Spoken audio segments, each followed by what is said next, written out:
menceritakan ada seorang pedagang India membawa barang-barang dagangannya untuk dijual di kota Baghdad. Kemudian ia menyewa penginapan untuk beberapa hari, di mana di sebelah penginapan tersebut terdapat warung makan, dan ia pun memesan makan malam. "Tuan mau pesan apa?" tanya pemilik warung. "Saya pesan 1 ekor ayam panggang dan sebutir telur," jawab orang India. Setelah selesai makan, ia hendak membayarnya. Namun si pemilik warung sudah keburu tidur.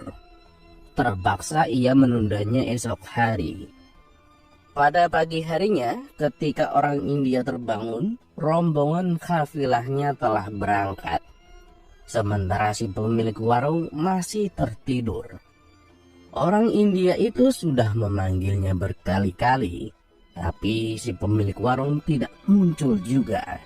Karena terburu-buru menyusul kafilahnya, maka ia tak sempat membayar tagihannya. Secara kebetulan, setahun kemudian rombongan kafilah orang India tersebut menginap di tempat yang sama. Ia pun memesan makan malam di warung yang sama dengan menu yang sama seperti tahun sebelumnya. Setelah selesai makan, ia berkata kepada pemilik warung, "Tuan, setahun yang lalu aku berhutang makanan padamu." Si pemilik warung bertanya, "Memangnya apa yang Tuan makan?" "Saya makan 1 ekor ayam panggang dan sebutir telur, seperti yang aku makan sekarang," jawab orang India. Kemudian si pemilik warung dengan berhati-hati menghitung total makanan yang harus dibayar.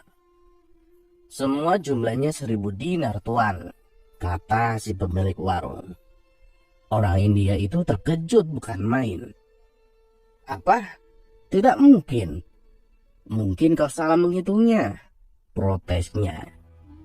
"Oh tidak, Tuan. Saya sudah menghitungnya dengan benar," ujar si pemilik warung. "Kau gila ya? Hanya 2 ekor ayam dan 2 butir telur, harganya sampai semahal itu?" tanya orang India. "Tenang, Tuan. Saya tidak mungkin meminta yang bukan hak saya. Tapi Tuan malah menyebutku gila," timpal si pemilik warung. "Baiklah, tapi tolong katakan padaku, apa alasannya?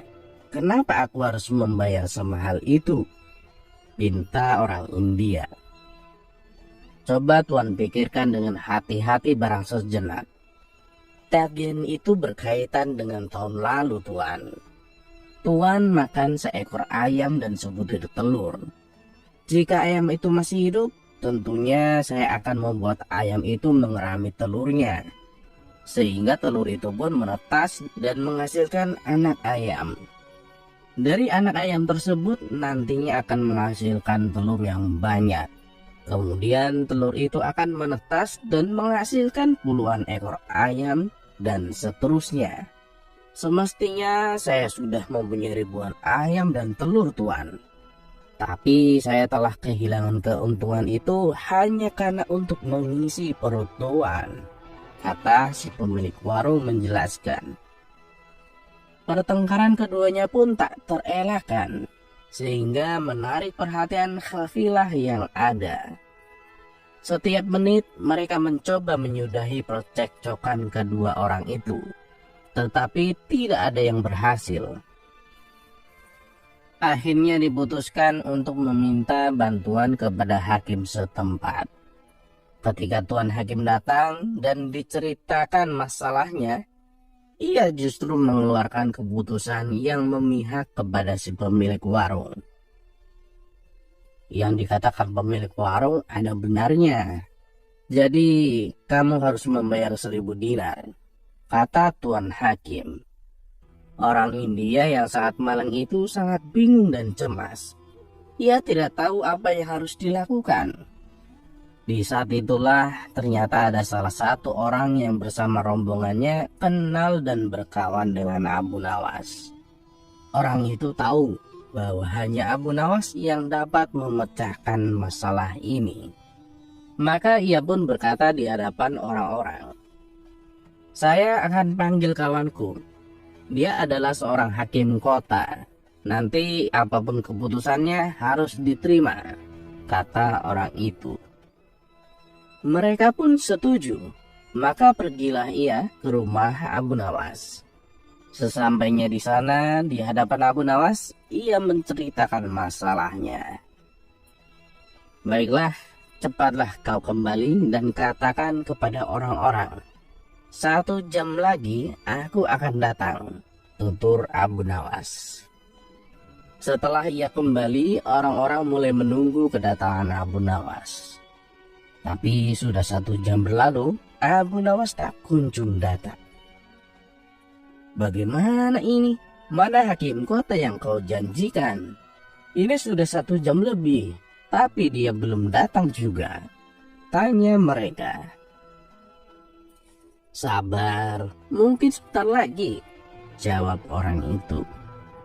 Tidak berapa lama kemudian, akhirnya Abu Nawas pun datang. Ketika Abu Nawas menghampiri mereka, semua orang berdiri menyambutnya dengan penuh rasa hormat. Abu Nawas kemudian duduk dan memperkenalkan dirinya. "Tuan-tuan, maafkan atas keterlambatan saya. Seharusnya saya datang lebih awal. Tapi sewaktu saya hendak berangkat, ada tamu seorang petani datang untuk meminta nasihat. Kebetulan selain menjadi hakim, saya juga tahu banyak tentang ilmu pertanian. Jadi saya menyarankan kepada si petani supaya hasil pertanian gandumnya melimpah. Alangkah baiknya sebelum biji gandum ditanam harus direbus terlebih dahulu," kata Abu Nawas menceritakan. Mendengar cerita Abu Nawas, hakim setempat dan orang-orang menjadi heran dan saling berbisik satu sama lain. "Sungguh aneh hakim ini, pasti orang gila," pikir mereka. Kemudian hakim setempat berkata kepada Abu Nawas, "Mana ada biji gandum yang sudah direbus bisa menghasilkan panen yang melimpah?" "Betul itu tidak mungkin dan sangat mustahil," timbal si pemilik warung. "Kalau kau anggap itu mustahil, apalagi dengan ayam dan telurmu yang sudah dimasak. Mana mungkin bisa berkembang biak sampai ribuan? Coba katakan padaku, mana yang lebih mustahil?" tanya Abu Nawas kepada si pemilik warung. Semua orang terkejut dengan jawaban telak Abu Nawas. Sementara si pemilik warung hanya terdiam dan tak berani berkata sepatah pun. Tuan hakim setempat pun membenarkan apa yang diucapkan oleh Abu Nawas. "Anda benar, Tuan Abu. Ayam dan telur yang sudah dimasak tidak mungkin dapat berkembang biak," ujar Tuan Hakim. Akhirnya diputuskan bahwa orang India hanya membayar makanan sesuai dengan harga yang semestinya. Keduanya pun berdamai dan saling memaafkan.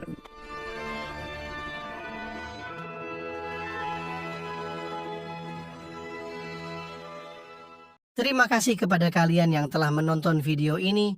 Jangan lupa tekan tombol subscribe-nya dan nyalakan notifikasinya untuk mendapatkan video-video seru mabar lainnya dari channel Mr. Togok 9.